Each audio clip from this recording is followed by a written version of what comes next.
You build something magical for your kids, something they'll remember for the rest of their lives. You pour your weekends, your energy, your love into it. And then one morning, some HOA president you've never even spoken to shows up with a clipboard and says, "That has to come down." That's exactly what happened to me. I built a backyard treehouse.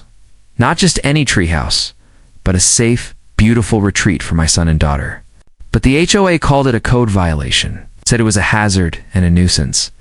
They threatened to fine me every day until I tore it down. But instead of giving in, I turned that treehouse into a business, and it made me over $100,000. Now the same neighbors who once called it a problem, they're begging for a weekend reservation. It all started because of a promise I made to my kids. My son Leo is 10. My daughter Ava just turned 8. They're adventurous, always climbing, exploring, pretending the backyard is some wild jungle or fantasy land. One night, after reading them a story about a magical treehouse that traveled through time, Ava looked at me and asked, "Daddy, could we ever build a real one?" Leo nodded, eyes wide, like a real treehouse, with stairs and windows and everything. I smiled. "Yeah, I think we can." I had the skills I used to work construction before switching to freelance carpentry. The tree, an old oak in our backyard, strong, thick-limbed, and rooted like a boulder. I drew up plans, nothing wild, just a raised wooden platform. Railing, stairs, maybe a little roof, and walls with windows. I wasn't trying to build a second house. It's just a backyard retreat where the kids could dream big. Weekends turned into build days. My wife brought out lemonade. Leo helped hold the drill. Ava handed me screws like a proud assistant. It took about 5 weeks total. In the end, it looked like something from a magazine. Natural wood finish, green roof shingles to blend into. The canopy, rope ladder, wraparound balcony, and inside, cushions, bean bags, and battery-powered fairy lights that lit up like fireflies at night. The kids loved it. The neighbors even complimented it at first. "Wow, that's amazing," one dad said. "Wish I had one of those growing up. Everything was perfect." Until Karen showed up. Her real name is Judith, but everyone in the HOA calls her Karen. The type who walks the block with a measuring tape and digital level. She wasn't our direct neighbor. She lived on the next street over, behind a row of hedges. But somehow, she noticed the treehouse. Maybe she saw it from her second story window, or maybe someone told her. Either way, she showed up unannounced. I was out back sanding one of the railing posts. She strutted through my gate like she owned the air. "Excuse me," she said sharply. "Is this structure permitted?" I blinked. "For my kids. It violates Section 4.3 of the HOA code," she snapped. "No freestanding or elevated structures beyond 6 feet without prior approval." I stood up slowly. It's a treehouse built inside a tree. It's not freestanding, and it's for my kids. She pulled out her phone and started taking pictures. I told her to leave. She said I'd be hearing from the board. I wasn't too worried until I received the official letter a few days later. "You are in violation of HOA Code 4.3.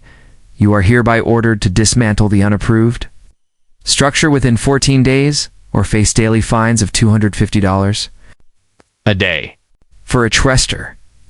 I requested a hearing. Figured if I could explain it in person, show them it was safe, beautiful even, they'd reconsider. I was wrong. At the hearing, they barely looked at my photos. "Karen?" Sorry, Judith read out the violations. Like a lawyer reading a sentence. Non-compliant elevation. No permit filed. A potential hazard to adjacent properties. Potential privacy infringement. I tried to argue. It's a backyard treehouse for 2 small kids. There's no one behind us but woods. No one's ever been hurt. It's not visible from the street. One board member, a guy in his 60s, who looked like he hated children, said, "This isn't about intention, it's about consistency. If we allow you to break the rule, others will too." He gave me 7 more days to remove it or start paying fines. That night I sat in the treehouse alone. I turned on the lights, sat in a beanbag, and looked out through the tiny window. I wasn't just angry, I was heartbroken. My kids loved this place. It had become our sacred spot. But But the more I sat there, the more a thought crept into my mind. What if this didn't have to be the end? I pulled out my phone and searched. Can you rent a treehouse on Airbnb?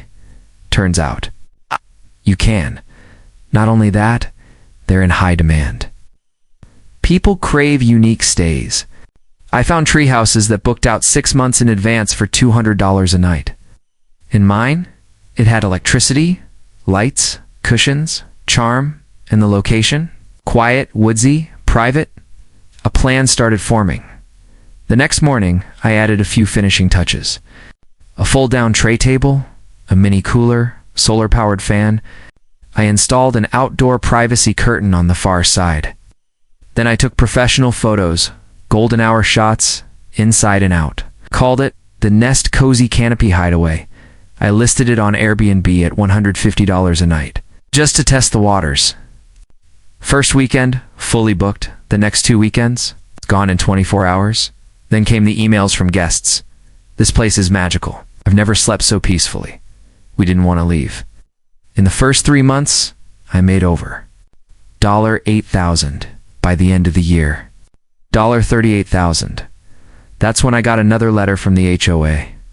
They'd received reports of unauthorized commercial use of the property.